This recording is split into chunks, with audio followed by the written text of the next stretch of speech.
Welcome back. Now, have you found someone in your life is constantly being indirect with you when it comes to their feelings? Well, you could be the victim of dry begging. It's a new phrase. Joining us now to share what exactly this is and how you might deal with it is psychologist Tara Logan Buckley. Good morning to you, Tara. Good morning. So we were giving examples earlier on of what this is, but just explain to us, what is dry begging? Yeah, sure. So look, dry begging is a new term that's around. I think when we look at the way that influencers are, they like to have new names for things. This is literally a form of passive-aggressive communication. And basically what it is it's passive because it's not asking directly, and it's aggressive because at times, even though you mightn't be consciously doing it, you are trying to maybe guilt someone into doing something. So what is it? It is basically hinting at wanting something. So this might be care, it might be support, it might be affection, it might be even gifts, without saying directly, this is what I need for you. So it's saying it kind of in a passive way. So for example, we have all done this. I think everyone is guilty of it. But let's say in a relationship, it might look like, oh, wouldn't it be so lovely if you had someone to bring me flowers? So instead of saying, actually, I would really like and I really appreciate when you bring me flowers, you hint it that way. Or it might be, you might see that person on social media go, oh, I have to do it all again by myself. I wish there was someone that cared enough to bring me to the hospital. Or then you might also see it in your friends and they might, say it sarcastically, wouldn't it be lovely if you had a friend who reached out first?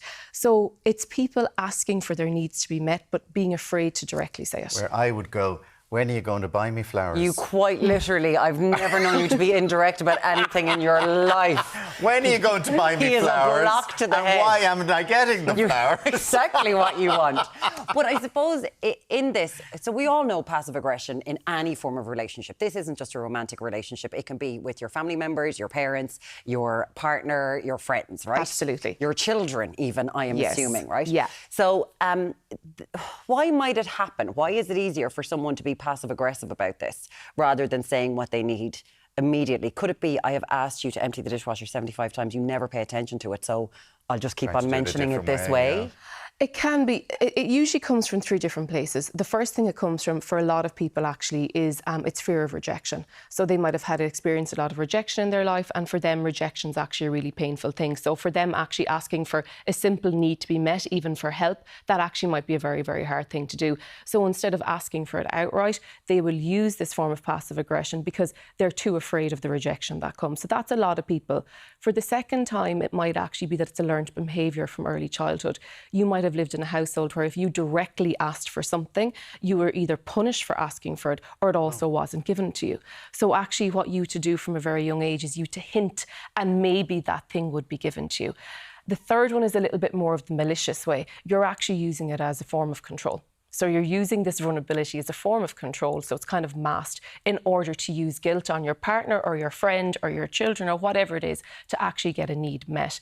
So for a lot of people, actually, it's completely unconscious, but it's sometimes a learned mechanism. And what happens is people have learned along the way that if I stay silent and don't ask for things to be met, maybe I might get it. But it has so many then, I suppose, detrimental consequences to the person that's doing it, both the person who's doing it and actually the person who's on the receiving end as well. Would you feel that if you're doing this and you're not being direct, that you're not getting the message across? Yeah. You could say this about the dishwasher 900 times, but because you don't say it directly, I'd love someone in a relationship who would empty the dishwasher. If you say that 900 times, but if you then say, will you please empty the dishwasher, help me out here, that's getting a direct question across. And that you could just keep saying it over and over again and just wear yourself out with this. Absolutely, 100%. And even there, do you see the difference in actually those, they're asking for the same thing, but in a completely different way. One is hinting at it. And look, we all don't get hints. We're not mind readers. And that's what this comes down to, that one person is expecting someone to get these underlying hints. But what happens if they grew up in a household where in their household everyone was assertive? So you just asked. But also, isn't it interesting when you're combining, we'll say, if we're talking about a romantic relationship and you're combining your life, people are brought up a different way. So in my house, when something's done, you just put it in the sink. Someone will wash it eventually, but if you don't want to be wasting hot water. Whereas for my fella, he'd be like, oh my God, why do you put everything in the sink? Just leave it to the side. Just leave it to the side. Don't put it in the sink. And I was like, but we always put it in the sink. So then you'd hear the sort of, oh, if only people didn't put things in the sink that weren't being washed.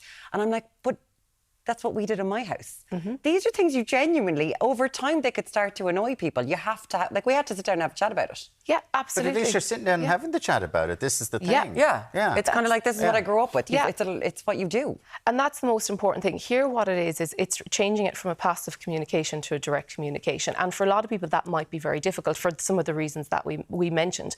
So if you're someone who noticed that you do this, it's asking yourself, well, why have I done this? Actually, is this something I've always done? Is this just a behaviour that I learned and actually I asked for it that way because it's something that we did in our household?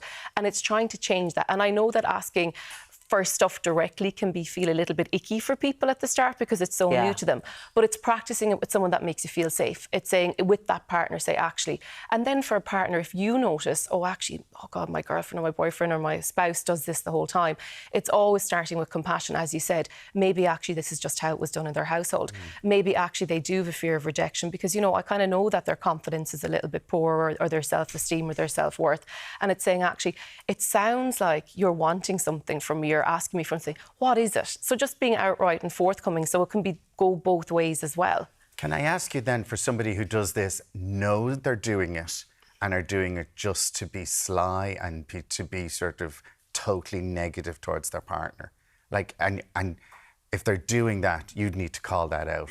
Yeah, absolutely. So what I always say with this is it's always to lead with compassion to try to figure out what is going on here. If it is a case that actually this is just a form of guilt and it's a form of control, what you need to do is, as a partner, is you need to have boundaries there. So it's like, hi, I want to support you, but I can't until you tell me X, Y, Z. So the difference... And these jibes, I can't keep taking these jibes all the time. Yeah, it's exactly saying, I notice you say these things to me without asking for being direct with me. I need you to ask me what you need because I can't mind read. So it's the compassion, but with the boundaries. That's the really, really important part.